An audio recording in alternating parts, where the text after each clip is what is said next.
Halo, assalamualaikum. Tahun lalu saya mendapuk Samsung Galaxy A71 sebagai smartphone Samsung terbaik dari segi spek to price comparison. Bahkan sempat masuk juga ke video rekomendasi smartphone terbaik di level harga 5 jutaan ya.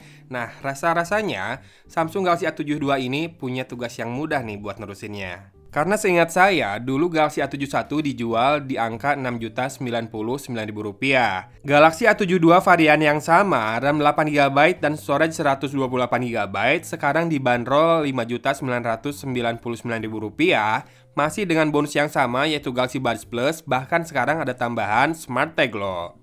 Baterainya juga naik dari 4500 ke 5000 mAh, sudah dual stereo speaker, kemudian refresh rate layar juga naik ke 90 Hz, lalu ada perlindungan waterproof IP67, rasanya ini killer banget nih. Terus kira-kira apa ya yang bakal jadi batu sandungan buat A72 ini sukses? Kita bahas habis intro ya.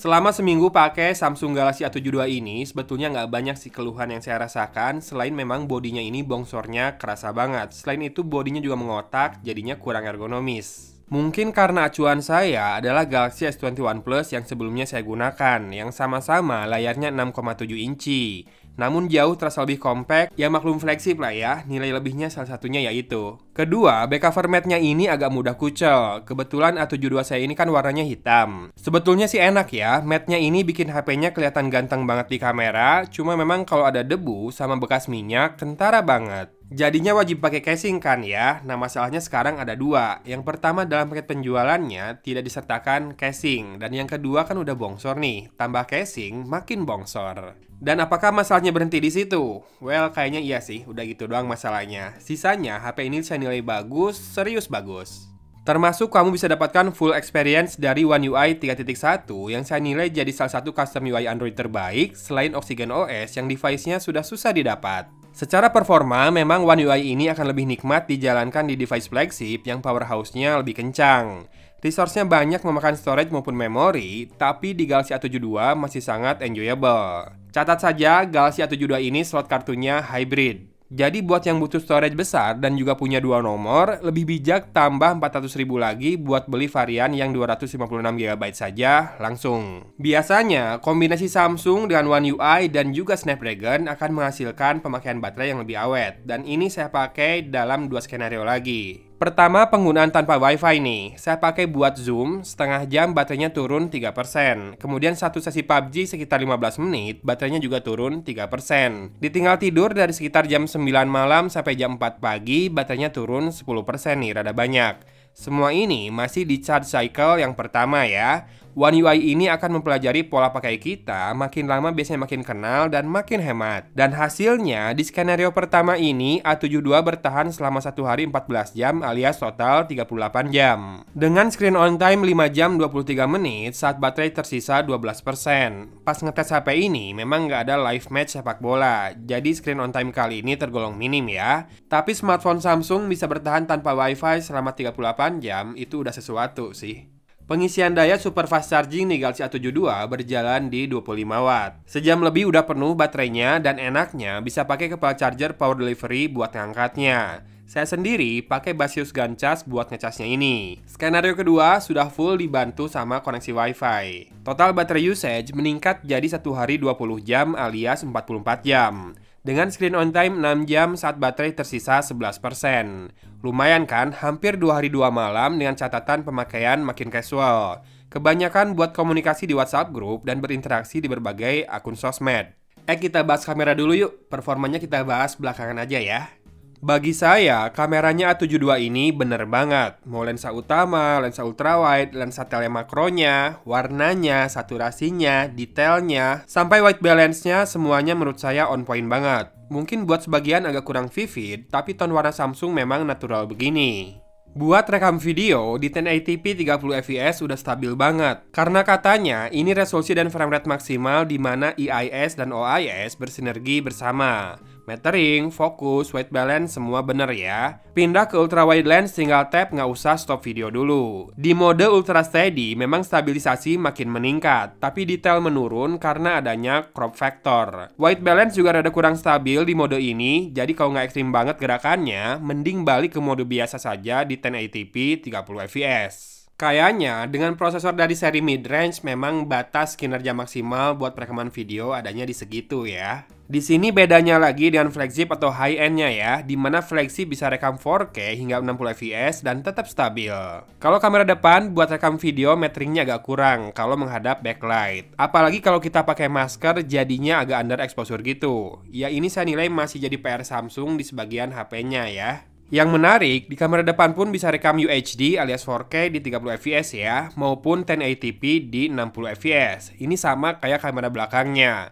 Audio buat perekaman videonya sangat proper, sayang memang Pro Video Mode di A-series belum bisa pakai Bluetooth microphone. Dan ayo, kita simak dulu ya hasil kameranya. Ini adalah contoh perekaman video dengan Galaxy A72 di dalam ruangan dengan cahaya yang lumayan proper ya.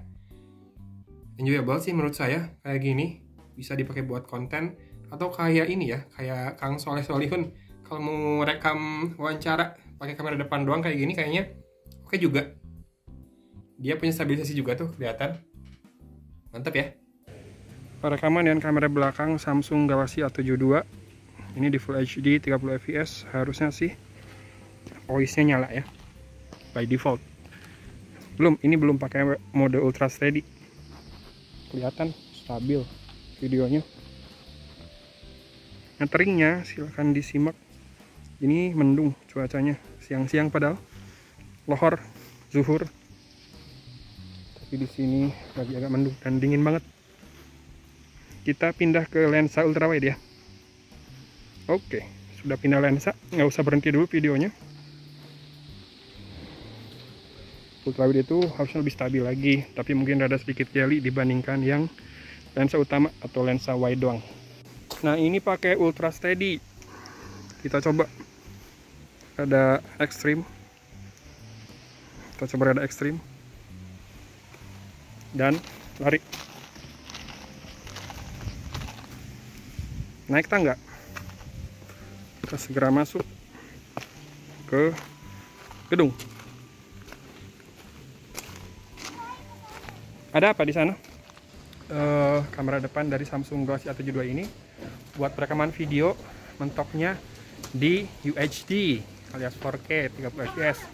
Kalau frame rate-nya paling tinggi 60 fps tuh di Full HD ya. Silakan dicek audionya. Ini saya pakai masker, jadi ada kemungkinan suaranya rada mendem. Oke. Nah, metering segini saya rada kurang suka nih, kurang terang wajahnya. Mungkin karena pakai masker juga. Buka sedikit. Tuh, rada terang ke wajah, tapi sedikit aja. Agak kurang buat level harganya, buat metering wajahnya ya. Tapi ini memang mendung juga sih, rada gelap. Tuh, di belakang, di dalam malah lebih gelap lagi. So, kita coba ambil foto-foto di dalam ya.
Sekarang, mari kita bahas performa dan juga multimedianya. Buat salah satu acuan performa puncak, skor AnTuTu benchmarknya di 266 ribuan. Kurang lebih standar buat HP Android dengan Snapdragon 720G. Bagi saya, performanya ya mirip lah sama HP lain dengan prosesor yang juga sama. Buat gaming juga kurang lebih setara. Kalau main PUBG Mobile, settingan mentoknya tetap di HD High atau Balance Ultra. Ya, malah nggak bisa smooth ekstrim kayak Samsung A series yang dulu pakai Exynos 9611.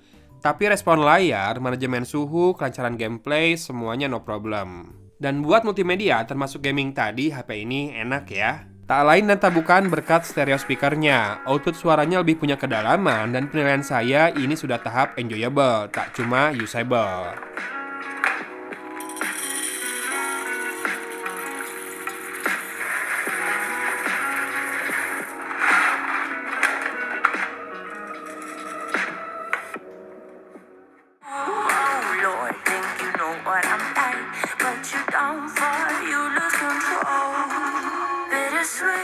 Buat layar, Super AMOLED Samsung mah udah jaminan lah ya, no debat-debat. Paling anti gores bawaannya aja yang gampang dekil. Mending cari tempered glass bagus deh kalau mau dipakai buat jangka panjang. Lalu apa saya mau pakai buat jangka panjang smartphone ini?